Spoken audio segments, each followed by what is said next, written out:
सूत्र साहब ने दिए और इन 3 सूत्रों में दया मांगने की बात कही।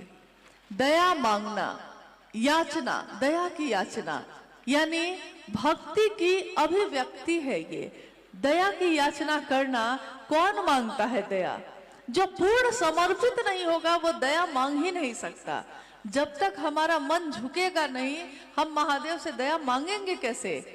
हे शिव, आप मेरे गुरु हैं, मैं आपका शिष्य हूं, मुझ शिष्य पर दया कर दीजिए। ये बात मेरे मुंह से तो निकलेगी, लेकिन मेरे दिल में ये भाव होगा। ये होगा कैसे? जब तक भक्ति की अभिव्यक्ति नहीं होगी। और अभी तो विचार में ही बने हैं। विचार से भाव होगा, भाव से प्रेम होगा, प्रेम से न भक्ति होगी। अभी तो विचार में बने थे, लेकिन बार बार इस बात को दोहराते दोहराते हमारा मन एक दिन ये समझ जाता है कि शिव मेरे हैं, मैं उनका हूं। और हम शिव की चर्चा भी करते हैं। शिव की चर्चा यानी शिव की चर्चा के विभिन्न आयाम हैं। इसके बहुत सारे परिणाम हैं। एक, जब शिव की चर्चा हम करते हैं, हमारा मन अगर शिव की परिधि में नहीं होगा, शिव के घेरे में नहीं होगा, हम शिव की चर्चा कर ही नहीं सकेंगे, ना सुन सकेंगे, ना बोल सकेंगे। कोई अगर बोलेगा भी और सामने वाला बैठा है सामने, मन उसका कहीं और होगा, तो वो सुनेगा भी नहीं। कोई बोल रहा है और उसका मन भटक जाए, तो उसका मन अगर भटक गया तो वो बोल भी नहीं पाएगा। यानी शिव की चर्चा ध्यान की अनुपम विधा है। पूरे विश्व में ध्यान के लिए लोग क्या क्या नहीं करते हैं। साधना करते हैं, उपासना करते हैं, मंत्रों का जप करते हैं, हाथ पैर ऐसे करके बैठ के सुबह सुबह घंटों गुजारते हैं कि ध्यान हो जाए, ध्यान हो जाए। और हम आप क्या करते हैं इसके लिए? हम आप तो कुछ भी ऐसा नहीं करते, बस महादेव की बात करते हैं, सुनते हैं। कोई दूसरा करता है तो उसकी बात सुनते हैं, और अगर हम करते हैं तो वो मेरी बात सुनता है। चर्चा परिचर्चा में बदल जाती है, बस इतनी ही बात होती है। शिव को प्रणाम करने के लिए उन्होंने कहा कि प्रणाम भी हमारा आपका मन करता है। तो मन जब प्रणाम करेगा, वो भी जब झुकेगा तभी न कर सकेगा। इधर के ही किसी गांव की घटना हुई थी, जो साहब ने उस समय कहा। उन्होंने कहा था कि एक गांव में सास और बहू थी। सास बैठी थी आंगन में और बहू अंदर से निकली। सुबह का समय था। हमारे घर परिवार में ये परंपरा है कि जब सुबह में हम उठते हैं तो अपने बड़ों को प्रणाम करते हैं। तो बहू भी निकली तो उसने बड़े आदर और सम्मान के साथ जो सासू माँ बैठी थी उनको प्रणाम किया। एक दूसरा व्यक्ति जो वहां बैठा था, जब सास वहां से चली गई, उसने बहू से पूछा कि लगता है तुम अपनी सास को बहुत प्रेम करती हो और वो भी तुमको बहुत प्रेम करती होगी, तभी ना तुम इतने प्रेम से उसको प्रणाम कर रही थी। लेकिन जो उत्तर आया वो बड़ा अजब था।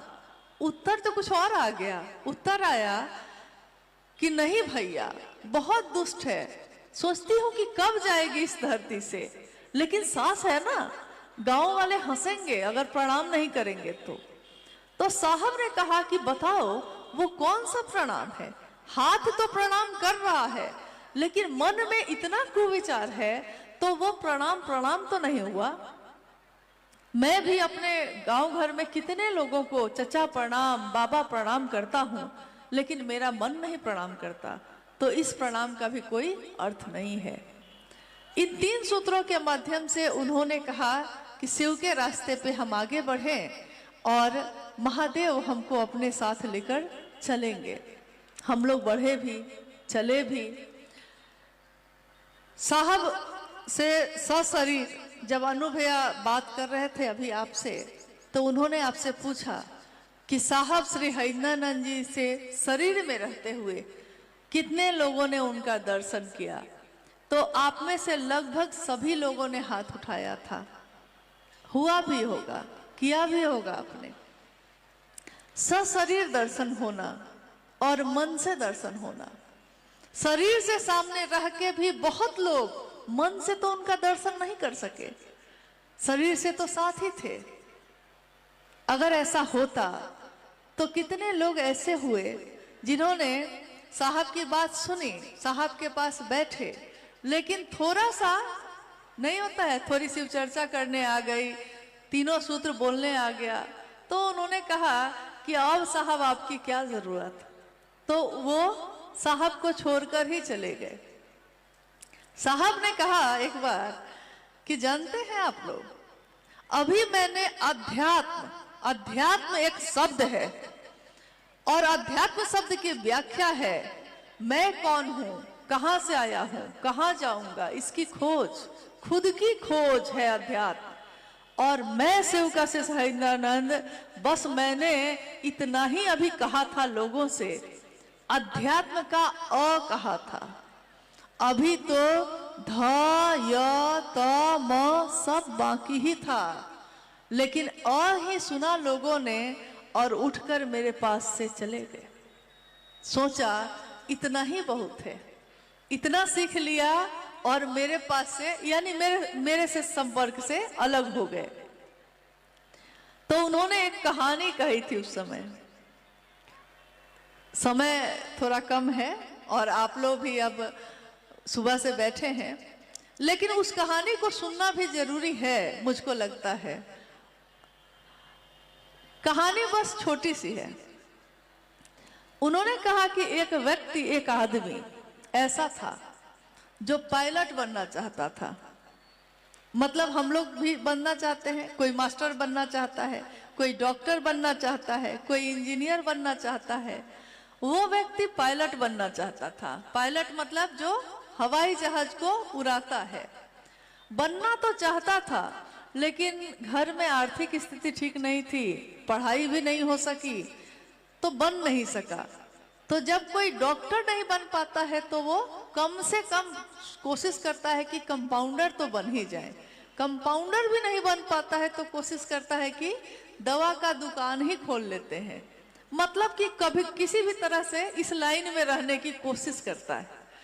जब वो आदमी पायलट नहीं बन सका तो उसने एक रास्ता खोज लिया कि हवाई जहाज जहां से उड़ता है, हवाई अड्डा पे हवाई जहाज की क्लीनिंग का काम उसको मिल गया, सफाई का काम। एक दिन जब सफाई कर रहा था, अंदर एक किताब रखी थी। अब कहानी ही है, किताब रखी थी। उस किताब के ऊपर में लिखा हुआ था कि एक दिन में पायलट कैसे बने। यानी कि उस किताब में यह लिखा हुआ होगा कि एक दिन में पायलट कैसे बने। उस व्यक्ति के अंदर धैर्य नहीं था, उसने जल्दी से पहला पन्ना पलटा। कब से वो सोचता था कि मैं पायलट बन जाऊं, बन नहीं पा रहा था। जब पहला पन्ना पलटा तो लिखा हुआ था कि लाल बटन दबाइए तो हवाई जहाज स्टार्ट हो जाएगा। कहानी है भाई, लाल बटन दबाइएगा तो हवाई जहाज स्टार्ट हो जाएगा। तो उसने आगे पीछे कुछ नहीं सोचा, तुरंत लाल बटन दबाया। लाल बटन दबाया, हवाई जहाज स्टार्ट हो गया। फिर लिखा था, फिर पन्ना उल्टा, स्टार्ट कर लिया तब पन्ना उल्टा, लिखा था पीला बटन दबाइए तो जहाज रनवे पे चलने लगेगा। उसने तुरंत पीला बटन दबा दिया, हवाई जहाज रनवे पे चलने लगा। तीसरा पन्ना उसने उसके बाद पलटा, उस पे लिखा हुआ था हरा बटन दबाइए तो हवाई जहाज आकाश में टेक ऑफ करेगा, उड़ जाएगा। उसने हरा बटन दबाया, हवाई जहाज हवा में चला गया। और उसके बाद उसने जब पन्ना पलटा तब उसमें लिखा हुआ था आगे की जानकारी के लिए इसका भाग 2 खरीद लीजिए। अब बताइए क्या हुआ। यही हो गया। सबके साथ तो नहीं, लेकिन कुछ लोगों के साथ तो हो ही गया। साहब से इतना सुने और भागे वहां से क्षेत्र में। अब जैसा भैया अनु जी ने कहा अभी कि कोई कहता है कि मैं ही हरिंद्रानंद हो गया, कोई कहता है कि मुझको ही साहब ने मालिक बना दिया है, कोई कहता है मुझ में ही आध्यात्मिक संचरण हो गया है, कोई कहता है कि साहब ने वरिष्ठ समझ के मुझको ही संचालन का अधिकार दे दिया। स्वयं शिव के शिष्य हरिंद्रानंद साहब ने ये नहीं कहा अपने लिए, उन्होंने कहा मैं शिव का शिष्य हूं, मेरे गुरु शिव हैं, तुम्हारे भी गुरु शिव हैं। जब भी कोई कष्ट लेकर भी गया तो उन्होंने कहा गुरु से दया मांगो, चर्चा करो और प्रणाम करना, थोड़ा सब ठीक हो जाएगा। कभी ये नहीं कहा कि मैं मालिक हूं, उन्होंने कहा शिव शिष्यता का मालिक महादेव स्वयं है, बाकी सब शिव के शिष्य हैं भी और भविष्य में भी रहेंगे, यही होगा, कभी भी इसमें परिवर्तन नहीं होगा। जैसे हम लोग जब यहाँ सुबह में आए तो सुबह में चारों तरफ कुहासा था, दूर से मैदान भी दिखाई नहीं दे रहा था, आपके साथ भी हुआ होगा ऐसा, तो दूर से मैदान भी दिखाई नहीं दे रहा है।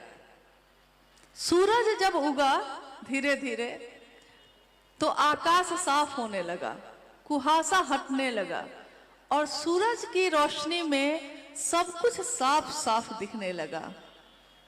वैसा ही है साहब का साथ लेना, साहब और दीदी माँ का साथ लेना, यानी सूरज की रोशनी का प्रवेश आपके और मेरे जीवन में हो जाना।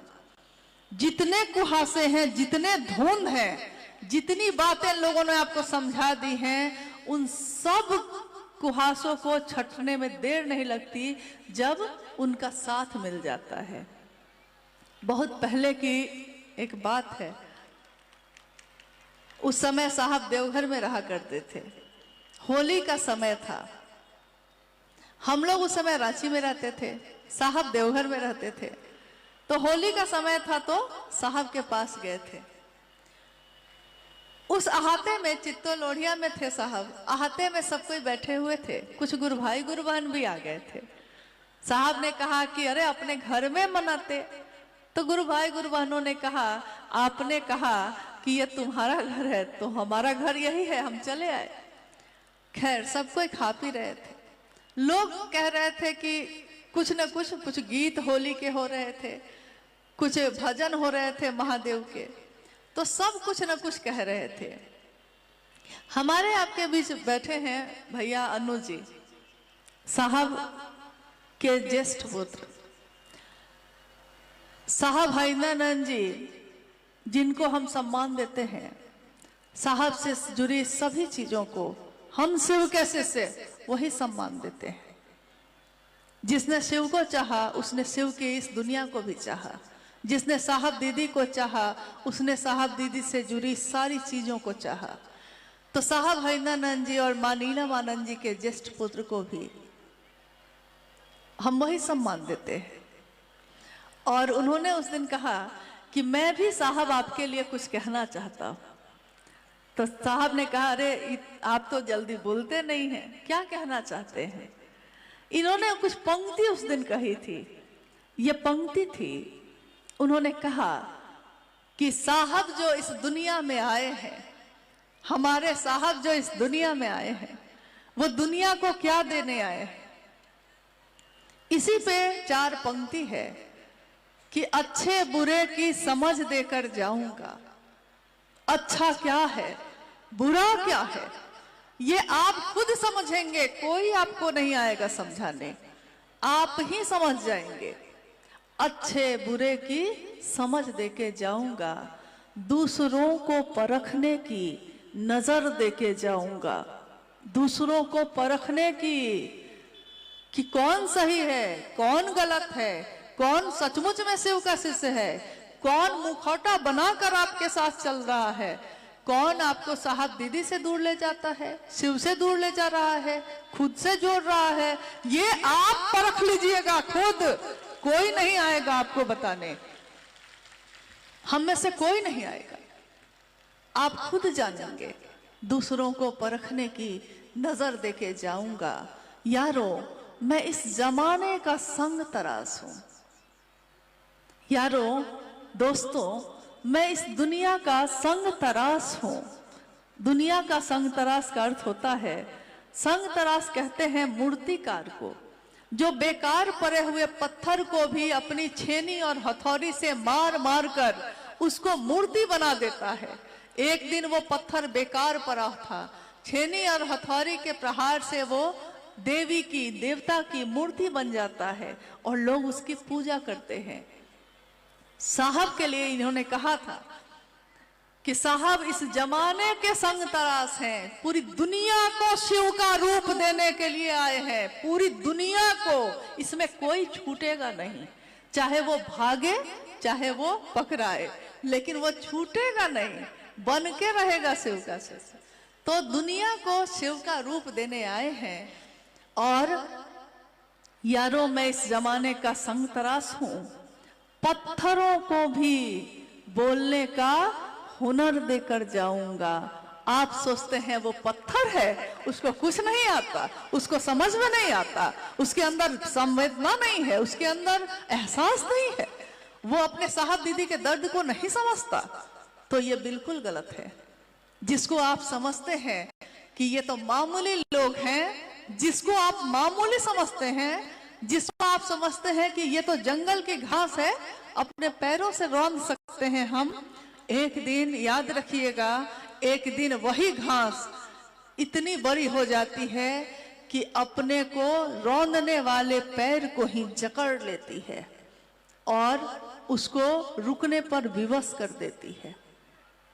यहां शिव की शिष्यता में कोई साधारण नहीं है, कोई अति सामान्य नहीं है। जिसने भी कहा है शिव मेरे गुरु हैं, मैं शिव का शिष्य हूं, वो साधारण हो ही नहीं सकता, वो दिखता जरूर साधारण है। तो दिखने में तो खैर महादेव भी अति सामान्य है, महादेव तो अति सामान्य है, उनको तो तीनों लोकों का अधिपति है, वो तीनों लोकों का वैभव दूसरों में बांटने वाले महादेव स्वयं चट्टानों पे बैठे हैं, चिता का भस्म लगाए, गंगा को अपने सर पे सजाए, कलंकित चंद्रमा को आप कहते हैं वो व्यक्ति खराब है, ये अच्छा है, ये अच्छा है, ये मेरे साथ चलेगा, वो कलंकित है, वो खराब है, उसको अपने साथ नहीं लेंगे।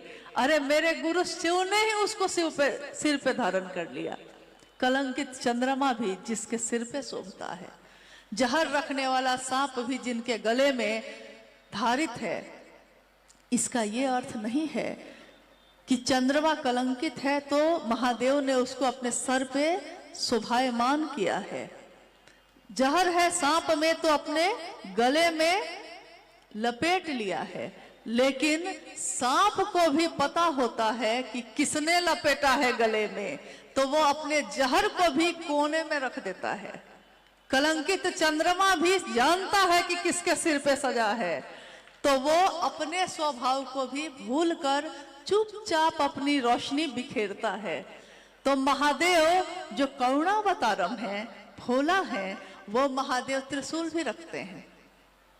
जगत गुरु शिव कहते हैं साहब हरिनानंद जी के माध्यम से कि बनना है तो शिव बनो, बनो तो शिव, रहो तो शिव और जियो तो शिव। लेकिन इसके साथ वो ये भी कहते हैं कि शिव के लिए झुकना है तो पूरी तरह झुक जाना, शिव के लिए, महादेव के लिए झुकना पड़े तो झुक जाना, लेकिन अगर महादेव के बहाने व्यापार करता हो तो कभी मत झुकना। ये भी साहब ने कहा है। सिवान की ये धरती जो आध्यात्म की धरती है, सिवान का नाम ही पड़ा था सिवान, सिवान नहीं, ये जैसा बात हम कर रहे थे, सब यान पड़ा था। बुद्ध का शरीर जब मृत हो गया तो यहाँ से गुजरा था, जिससे उससे इसका नाम पड़ा सवयान, और धीरे धीरे अपभ्रंश होकर वो बन गया सिवान। तो ये आध्यात्मिक धरती है पहले से ही। देश जब आजाद हुआ, प्रथम राष्ट्रपति डॉक्टर राजेंद्र प्रसाद सिंह आप ही के सिवान के जीरादेई नामक जगह से हैं। इस कालखंड के प्रथम शिव के शिष्य साहब हरिनानंद जी, आप ही के जिला में उनका जन्म हुआ है। तो बहुत प्रथम है यहाँ, बाकी बाकी सब इसके बाद ही है। इसलिए इसकी गरिमा की रक्षा करने का दायित्व भी आपके हमारे सबके कंधों पे है। यहाँ से क्या हुआ, आपका हमारा कोई एक मामूली से मामूली कृत्य भी अगर गुरु की गरिमा को कलंकित करता है तो ये किसी भी शिव के शिष्य के लिए शोभनीय नहीं है। हमारे मन वचन कर्म ऐसे हो जिससे हमारे महादेव का नाम और बुलंद हो, लोग शिव शिष्यता का उदाहरण दे, कहे कि देखना है तो शिव के शिष्य के आचरण को देखो, जो वो कहता है वही करता भी है। यानी कथनी और करनी में अंतर नहीं होता, जो वो बोलता है वही वो जीवन में भी उतारता है।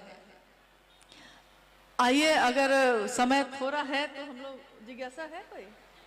जिज्ञासा बहुत है, लेकिन अब थोड़ा समय भी हो रहा है और आपको भी समय पे सुरक्षित अपने घर पहुंचना है। तो आइए हम लोग एक या दो जिज्ञासाओं पे बात कर लेते हैं। बोलिए। शिव की शिष्यता में गुरु भाई बहनों में बिखराव क्यों? पुनः प्रेम कैसे संभव है? शिव शिष्य परिवार, परबत्ता प्रखंड, खगड़िया से सवाल। अच्छा, जिज्ञासा आपने सुनी है, शिव के शिष्यों में ये बिखराव क्यों है? जिज्ञासा ये है। और कैसे पुनः प्रेम होगा? तो पहली बात तो ये है कि प्रेम एक बार हो जाए तो वो मरता ही नहीं है। आपने सुना होगा कि अभी मंडल सर जब आए थे तो वो कह रहे थे कि सुबह सुबह हम लोग के कमरे में जो बात हो रही थी तो उन्होंने कहा प्यार अंधा होता है। तो मैंने कहा कि प्यार, पूरी बात उन्होंने बताई नहीं आपको। मैंने उनको कहा प्यार अंधा तो होता है सर, लेकिन प्यार अंधा होता है, प्यार होता है वो अगर, तो वो आंख भी बंद कर लेना तो प्यार का परिणाम हमेशा अच्छा होता है।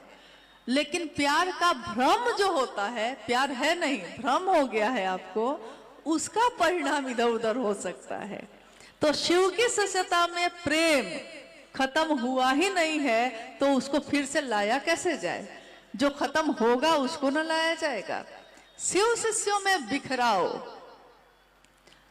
शिव की शिष्यता सबको एक करने की विधा है, बिखरने की नहीं। आकाश एक होता है, सारे तारे उसकी आकाश में बिखरे हुए होते हैं, सबकी अपनी रोशनी है, सबकी अपनी चमक है, सबकी अपनी सुंदरता है। आकाश एक ही है, शिव का गुरु स्वरूप आकाश एक ही है, उसमें चांद तारे सबकी रोशनी साहब दीदी ही है और आकाश एक ही है महादेव का। अब है कि कोई इधर है, कोई इधर है, कोई इधर है, लेकिन क्या कोई भी शिव का शिष्य शिव की चर्चा में साहब और दीदी की बात नहीं बताता है? उन्हीं की बात न बताता है। हमको प्रेम नहीं करता, मान लीजिए, महादेव को तो करता है, साहब दीदी को तो करता है, तो जो उनको करता है वो तो हमारे आपके लिए प्रेम पात्र होगा ही होगा। इसलिए शिव की शिष्यता में बिखराव हो ही नहीं सकता। साहब हरिनंदन जी के वचन पे कभी भी अविश्वास मत करिए। उन्होंने कहा था, पटना 4A/60 के छत पे शाम की चर्चा चल रही थी। पटना के एक गुरु भाई ने कहा, साहब धरती पे जो जो लोग आए शरीर में, वो जब धरती पे आए तो उन्होंने धरती के लोगों को पैगाम दिया, संदेश दिया। कोई इस रास्ते ले गया, कोई उस रास्ते ले गया। जब तक वो शरीर में रहे तो सब एक बन के रहे, लेकिन जब वो शरीर से मुक्त हो गए तो 2 भाग या 3 भाग या 4 भाग में हो गए। तो उन्होंने पूछा साहब से कि क्या शिव की शिष्यता में भी ऐसा होगा? साहब हरिनंदन जी ने उस दिन कहा कि शिव की शिष्यता में इसका उल्टा होगा। लोग प्रारंभ में बिखरेंगे, एक दूसरे के प्रति अविश्वास हो सकता है, अलग अलग कुनबे में हो जाएंगे, लेकिन धीरे धीरे धीरे धीरे सब के सब एक ही होंगे। इसीलिए उन्होंने एक ही रास्ता बनाया शिव शिष्यता का राजमार्ग, और हम सबको चलना है उसी पे। अब आप खुशी खुशी चलिए या दुखी होके चलिए, मुंह फुला के चलिए या साथ आके चलिए, चलना तो उसी पे पड़ेगा। रास्ता दूसरा है ही नहीं, तो आप चलिएगा कहाँ। शिव शिष्यता का राजमार्ग ही सबके चलने के लिए एकमात्र जगह है, और मंजिल है भगवान शिव स्वयं। और बंद कर, आज का ये शिव गुरु महोत्सव